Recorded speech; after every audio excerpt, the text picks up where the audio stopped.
Cube Radio.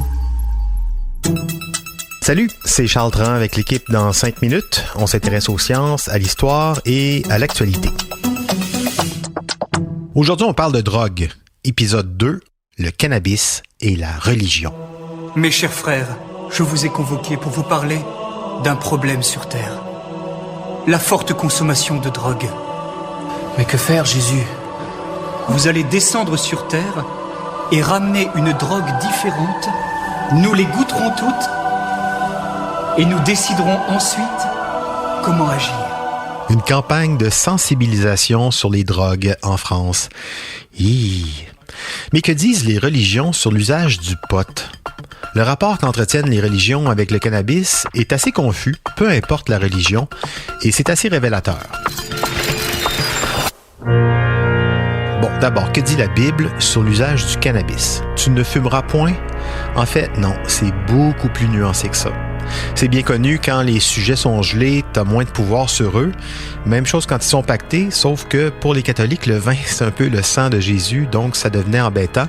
Mais pour le pot, quand on sait en plus que les tuniques de Jésus étaient sans doute fabriquées avec des fibres de chanvre, est-ce que la Bible pouvait se permettre de l'interdire?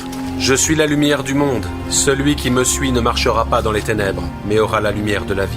Au temps des premiers chrétiens, le chanvre, ça poussait partout, un peu comme de la mauvaise herbe, et on savait l'utiliser à profit pour ses propriétés textiles, ses propriétés nutritives, médicinales, mais sans doute aussi pour ses propriétés euphorisantes. L'Esprit du Seigneur est sur moi, parce qu'il m'a oint pour annoncer une bonne nouvelle aux pauvres. On dit même que l'huile d'onction avec laquelle Jésus badigeonnait ses apôtres était à l'époque fabriquée avec du chanvre. Enduit partout sur la peau, ça peut effectivement faire voir bien des anges dans le ciel.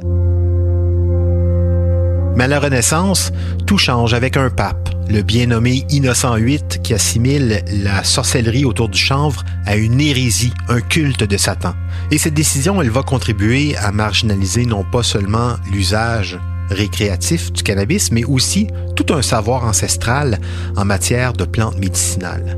En fait, aujourd'hui, dans le christianisme, il y a 2 courants de pensée sur le pot.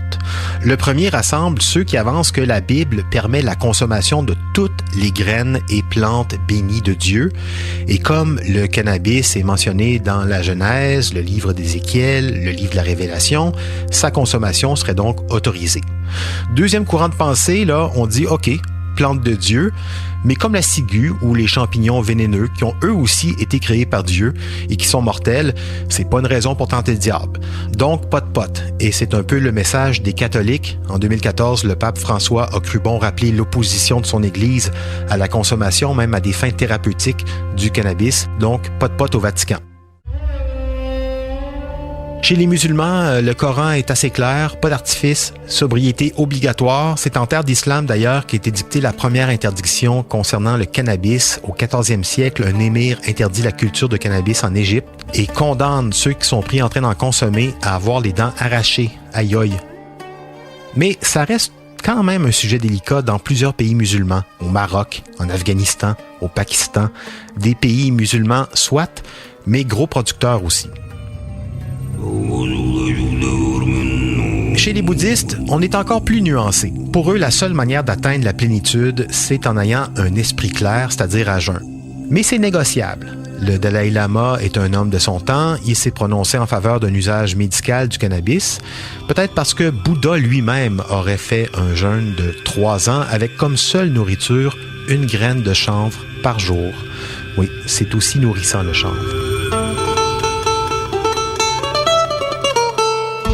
Pour les Juifs, enfin, c'est assez complexe, mais en partant du fait que le cannabis est une plante cachère, propre à la consommation, donc on peut supposer que c'est l'une des religions les plus permissives avec cette plante, même chez les hassidiques.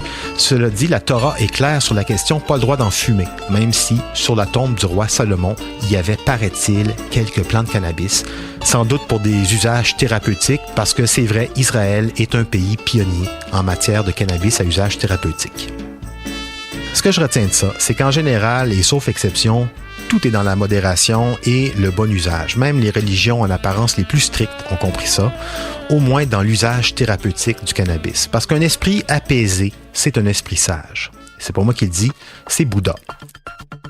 En 5 minutes, c'est terminé. Prochain épisode, on s'intéresse à la prohibition du cannabis au Canada et aux États-Unis.